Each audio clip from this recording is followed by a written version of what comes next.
Oui, allô? Bon, Sabine, tu fais quoi? Ça fait 2 heures qu'on t'attend avec Wafa. Ah, désolé, Jamy, je suis coincée dans les bouchons dans la périphérie de Bételgeuse. Mais t'inquiète pas, je suis là dans pas longtemps. Mais tu rigoles? T'es à 643 années-lumière. Tu seras jamais là avant le couvre-feu.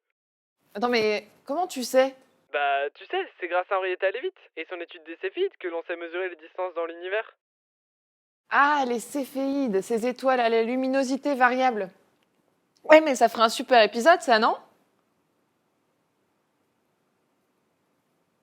Jamy. Ah, désolé, j'avais la tête dans la lune. C'est une très bonne idée, t'as raison. Allez Marcel, en route pour Harvard.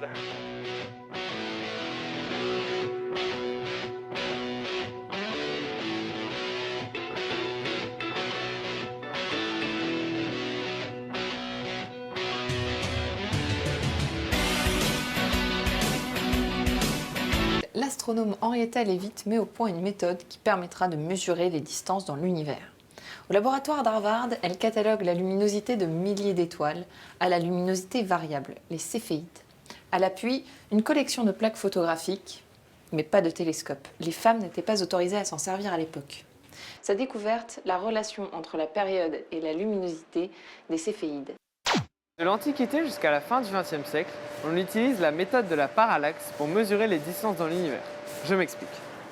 La Terre orbite autour du Soleil en parcourant 1 milliard de kilomètres chaque année. Par un simple effet de perspective, les étoiles les plus proches de nous, c'est-à-dire à environ une dizaine d'années-lumière, devraient sembler se déplacer sur le fond des étoiles les plus lointaines à mesure que la Terre orbite autour du Soleil. C'est ce qu'on appelle la parallaxe. Ah mais oui, et on peut même recréer le phénomène de la parallaxe avec une petite modélisation. Pour ça, rendez-vous avec Wafa. Étoile 1 a 512 millions d'années. Elle est dans la constellation de la machine pneumatique et a déjà été confondue avec une céphéide de type 2. Étoile 2 a déjà avalé une planète entière au petit déjeuner et elle aime bien draguer des astéroïdes.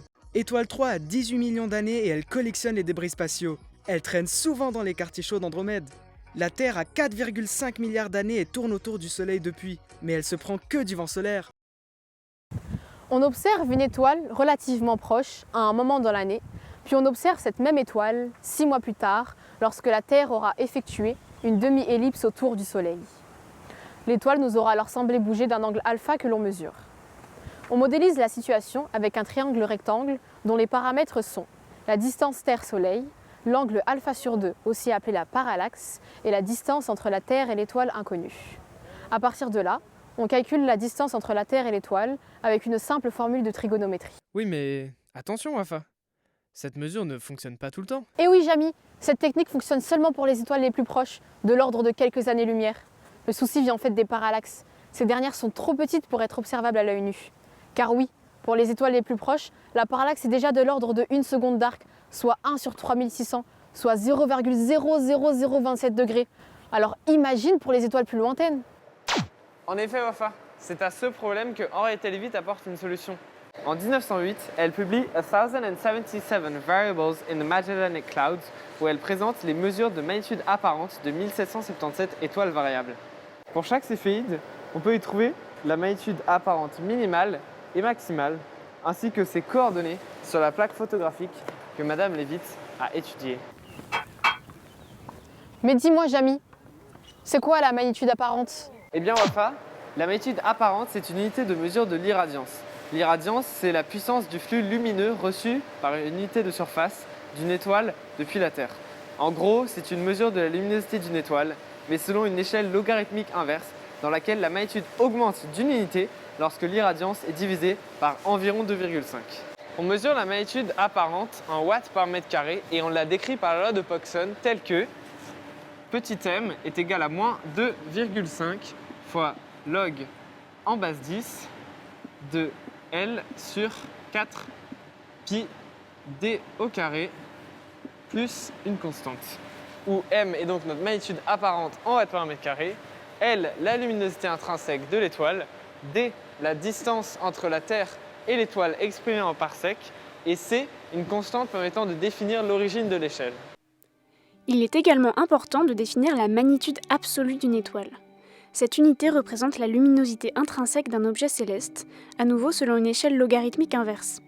Elle est définie par la magnitude apparente qu'aurait l'astre observé s'il était placé à une distance de référence de 10 parsecs, soit environ 32,6 années-lumière. Un parsec, c'est la distance à laquelle on voit une étoile avec une parallaxe d'une seconde d'arc. La magnitude absolue s'exprime telle que grand M est égal à moins 2,5 log en base 10 de L sur 4 pi fois 10 parsec au carré plus une constante où grand M est notre magnitude absolue en watts par mètre carré et où D a été remplacé par une distance de référence de 10 parsecs. En comparant ces deux valeurs, Henrietta Leavitt met en évidence que la luminosité intrinsèque des céphéides classiques croît avec sa période de variation de luminosité.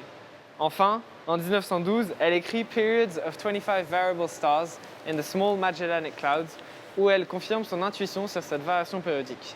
Malheureusement, ce n'est pas son nom qui apparaîtra sur l'article, mais celui de son directeur de laboratoire, Edward Charles Pickering, qui s'approprie ainsi le mérite de ses recherches.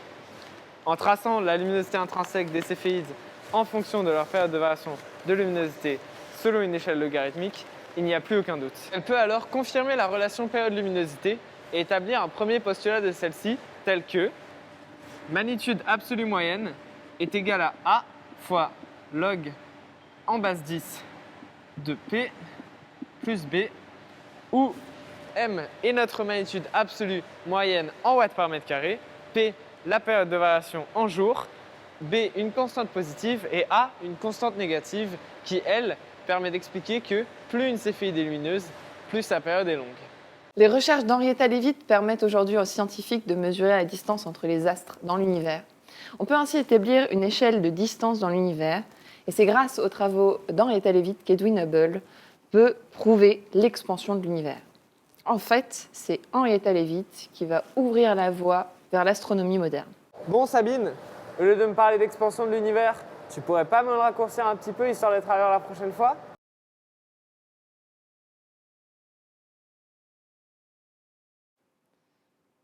Coupé, c'est-il pas ?